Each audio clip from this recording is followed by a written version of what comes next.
Good morning, good morning. Welcome back. It's time to read Module 3, Kingdom Protista. Do you have your books open? Here we go. Introduction. In the previous module, we looked at the diverse kingdom Monera. In this module, we will move on to an equally fascinating kingdom, Protista. Both of these kingdoms are made up of microorganisms, but they differ rather dramatically. The main difference is that organisms in Kingdom Monera are prokaryotic, whereas those in Protista are eukaryotic. Now, as you learned in module number 1, eukaryotic cells have distinct membrane-bounded organelles, while prokaryotic cells do not. This fact adds a level of complexity to the organisms in Kingdom Protista that doesn't exist in Kingdom Monera. Why do we say this? Well, both prokaryotes and eukaryotes must perform certain basic functions, those discussed in module number 1, in order to live. In prokaryotic cells, these functions are performed by the cell as a whole. In eukaryotic cells, however, each organelle performs its own set of tasks. Only when each organelle cooperates with the other organelles with the cell will the cell be able to perform all of the functions necessary for life. Thus, in eukaryotic cells, the organelles must be able to work together. This adds a level of complexity to the system. This added level of complexity makes these organisms even more fascinating to study, but it also causes a bit of a problem for us. You see, when studying Kingdom Monera, we could discuss the typical bacterium. Of course, there were many exceptions, but most bacteria resembled that which was labeled as typical. Because of the increased complexity in Kingdom Protista, however, there is just no way to describe what is typical for these organisms. Thus, in order to study this fascinating kingdom, you should start with another microscope experiment. We will then give you a short introduction to classification within Protista, which will then be followed by a detailed discussion of the organisms in each major phylum. If you do not have a microscope, read through the experiment to get an idea of what it covers. You can also get a glimpse of this fascinating world using the multimedia companion CD that accompanies this course. The multimedia companion CD has several video clips of live microscopic organisms. These video clips, found mostly in the sections that cover modules number 2 and number 3, show live microscopic organisms, and a narrator tells you a bit about what you're seeing as you watch each video. Even if you perform the experiment, the videos on the CD might help you understand even more about the microscopic world. Classification in Kingdom Protista. Kingdom Protista is divided into two main groups, Protozoa and algae. These groups are not phyla. Instead, each group contains several phyla. Thus, they're often called subkingdom protozoa and subkingdom algae. Most protozoa exist as individual, single-celled creatures, while most algae forms colonies. Whereas most protozoa are heterotrophic, most algae are autotrophic. Finally, most protozoa have a means of locomotion, while most algae simply float on or near the top of a body of water. Within the two subkingdoms, there is an amazing amount of diversity. There are 4 major phyla in subkingdom Protozoa: Phylum Mastigophora, Phylum Sarcodina, Phylum Ciliophora, and Phylum Sporozoa. These phyla are distinguished from one another based on their organism's method of locomotion.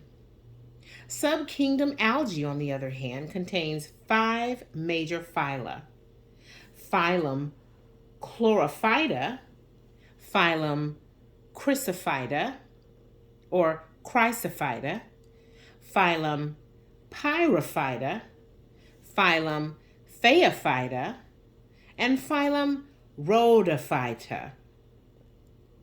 Organisms are separated into these phyla based on habitat, organization, and type of cell wall. Now, you need not worry about memorizing the names of the phyla that we have just discussed. As time goes on, you'll get more familiar with them, but we will not require you to remember them. When answering questions on an exercise or a test, we will provide you with a table that will list the subkingdoms and phyla in Kingdom Protista. You should instead concentrate on trying to remember what types of organisms go into each phylum. That's what you will be required to know for the test. In order to help you get an idea of the organisms that exist in Kingdom Protista, study Figure 3.1. Don't worry that some of the terms are unfamiliar. We'll get to them in a while. For now, just try to get an overview of what the organisms in Kingdom Protista look like and how they're separated into phyla. As we discuss these phyla in a little more detail, you will notice something about the way that we refer to organisms within this kingdom. Sometimes we refer to organisms using just the name of a classification group to which they belong, typically their genus. For example, when we talk about Phylum Sarcodina, we will study the amoeba Proteus. It turns out that most of the species within genus Amoeba are so similar that when we see them under the microscope, they look almost identical. Thus, we often refer to each members of this genus as simply amoeba. When we do this, we do not capitalize or italicize the word because we're not talking about the classification groups used in binomial nomenclature. We are instead using a generic term to refer to all members within the classification group. We often use a generic term with other classification groups as well. When we were discussing the two subkingdoms, Protozoa and algae, we began referring to their members with the generic term Protozoa and algae. This happens quite a bit when we study Kingdom Protista, so you will just have to get used to it. Subkingdom Protozoa. In general, members of subkingdom Protozoa have a mechanism that allows them to move around. This is one aspect that sets them apart from the algae, which in general have no locomotion. Another quality that separates Protozoa from algae is the fact that most Protozoa are heterotrophic, while most algae are autotrophic. There are, of course, exceptions to both of these rules, which adds to the confusion when it comes to classifying organisms within Kingdom Protista. For example, you'll soon learn that the genus Volvox belongs to Phylum Mastigophora, which means that we consider creatures in this genus to be Protozoa. Genus Volvox is placed in Phylum Mastigophora because its members have flagella and can use those flagella to move around. Nevertheless, members of this genus use photosynthesis to produce their own food. Thus, some might consider them algae because they are autotrophic. So, even though we might lay down some general rules for classification, please realize that there will be exceptions to them, like there are to most rules in biology. Phylum Sarcodina. The most striking feature of the organisms in this phylum is that they have no standard body shape. They are enclosed in a flexible plasma membrane that allows them to change shape at will. When resting, they are usually somewhat spherical. However, when they wish to move, they form extensions of their bodies called pseudopods or false feet. Pseudopod, a temporary foot-like extension of a cell used for locomotion or engulfing food. You'll learn more about pseudopods in a moment. First, however, let's take a look at a typical member of Phylum Sarcodina, Amoeba proteus, the common amoeba, plural, amoebae. As you can see from this figure, this organism is considered eukaryotic because it has a distinct membrane-bounded nucleus. Nucleus, the region of a eukaryotic cell that contains the cell's main DNA. Note that the nucleus contains the cell's main DNA. It turns out that DNA can be found in another organelle called the mitochondrion, but we don't want to dwell on that at the moment. For right now, just understand that most of a cell's DNA exists in the nucleus, and as a result, reproduction is controlled by the nucleus. In the case of Amoeba proteus, as well as other members of Phylum Sarcodina, the nucleus not only controls reproduction, but it also controls the organism's metabolism. The other organelle typically visible in the amoeba is the vacuole. Vacuole, a membrane-bounded sac within a cell. The amoeba has two types of vacuoles. The food vacuoles hold and store food while it is being digested, and the contractile vacuoles regulate the amount of water in the cell. If the cell absorbs too much water, we will discuss how this can happen in module number 5, it could potentially become overpressurized and end up exploding. To release the pressure, the contractile vacuoles collect excess water in the cell and release it into the amoeba's surrounding environment. The cytoplasm, that jelly-like substance inside the cell of the amoeba, is divided into two parts. Near the plasma membrane, we find the ectoplasm, which is thin and watery. Ectoplasm, the thin, watery cytoplasm near the plasma membrane of some cells. In the interior of the cell, the cytoplasm becomes much more dense. In this region, it is called the endoplasm. Endoplasm, the dense cytoplasm found in the interior of many cells. The amoeba has a very interesting method of locomotion. If you have a microscope, you may have had the opportunity to observe this fascinating movement. While at rest, the amoeba looks like a blob. When it needs to move, the amoeba forces endoplasm to a region near the plasma membrane. This dense liquid deforms the membrane, causing a bulge called a pseudopod to form.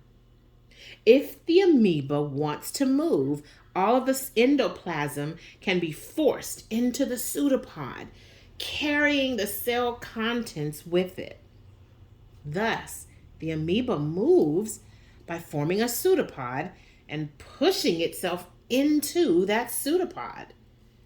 This can be done over and over, resulting in a laborious form of locomotion. The amoeba uses its pseudopods for other tasks as well. Consider the figure below. When an amoeba comes into contact with a food source, mostly other smaller microorganisms, it can use its pseudopods to surround and then engulf its prey, as shown in figure 3.3. Once engulfed, the food is held in a food vacuole where digestion can begin.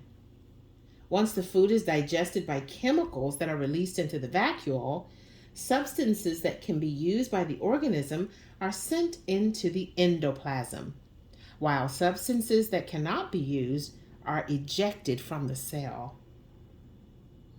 Although amoebae inhabit watery environments with little current, such as ponds, lakes, and slow-moving rivers, they do not swim. Their method of locomotion is simply too laborious for such activity. As a result, amoebae typically adhere to surfaces in the water. When you touch a rock that is in a pond, the slimy coating that you feel is often the result of amoebae that are stuck to the rock.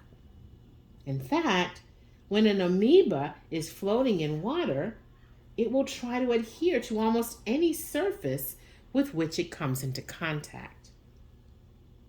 When an amoeba reaches its maximum size, typically in about 3 days, it can reproduce asexually. As far as we know, amoebae do not sexually reproduce.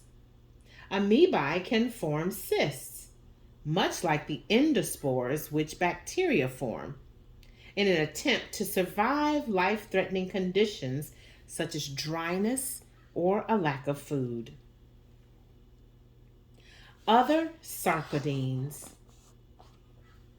Although Amoeba proteus is a typical sarcodine, there are many other organisms in this phylum. Genus Entamoeba, for example, contains many organisms that live inside human beings. Entamoeba gingivalis is a harmless sarcodine that lives in your mouth, while E. coli is a sarcodine that lives in your gut. Remember, coli refers to the colon.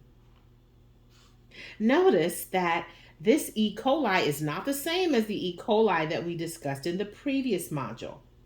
The bacterium that we discussed in the previous module is Escherichia coli, while the sarcodine we are discussing now is Entamoeba coli.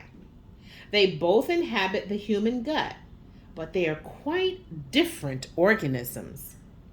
One is prokaryotic, Escherichia coli, and the other is eukaryotic, Entamoeba coli.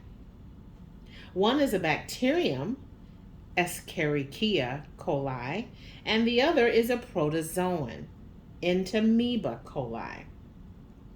This potential point of confusion illustrates that although you can abbreviate the genus name in binomial nomenclature, it's not always wise to do so because many different genera begin with the same letter.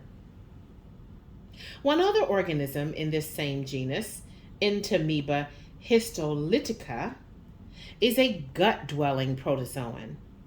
This particular species is pathogenic and causes severe dysentery. It is often spread through contaminated water. Countries that do not carefully sterilize their water supply often have lots of histolytica in their water. This is where the phrase, "don't drink the water," comes from. If you drink water that is contaminated with E. histolytica, you can experience diarrhea, nausea, exhaustion, and dizziness, which are all symptoms of dysentery. In some cases, E. histolytica can spread to the liver and brain, causing death.